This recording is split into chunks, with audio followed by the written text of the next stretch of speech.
Unsay tirada mga uyamot. Nagata reda karon og kasili mga uyamot atong napasulan sa sapa. Duha ni siya kabuk gabi eh. Dagko na gini siya.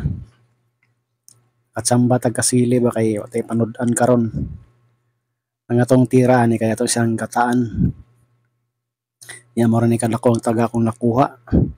Nagani kay kung nabantayan hapit na unta mabugto. Tinghaitag ngipon.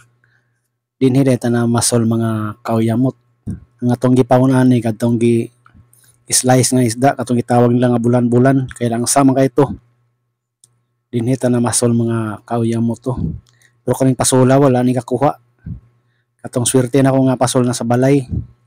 Muna sa murag luspad kay ato man ning gihugasan og asin og suka. Atong gikumutan og asin og suka ba para mawala yang langsa. Ato ning gikumutan og balas ganiha. Muna siyang porma dinhi mga kauyamot kung adlaw. Dinhi ta na masol gabi eh. Lalom kay nada kay daghag bato. Kitapok sa bakho ba katong bakho ni diri. Daghan kay mga bato diha mga nay kasili mga kauyamot. Nya pila sa Guilano nani kay ato nanin tirahon pagkabuntag. Tong tirahon nag ispiso nga gata. Sa usa pa nato sa gataan mga kauyamot. Ato sa isang gisahon pahubsan ato kuan ba. Lamas atong gisahon ng lamas niya atong pahubsan aron mawala yun ang langsa sa kasili ba. Bisan tirada nato diri gasulpot ang aso ba. O init ba yan kayo mga uyamot. Itong tiraan butang natin mga dahon-dahon, mga dahon sa kalamansi o tanglad para mawala yun ang langsa ba.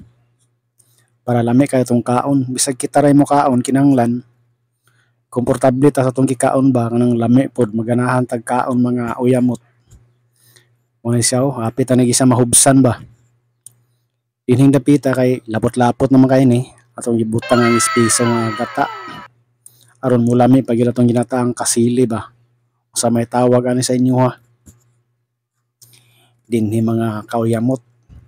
Perti na isang lutoa ba. Lugay na kasi gipabukalan mga isa ka oras.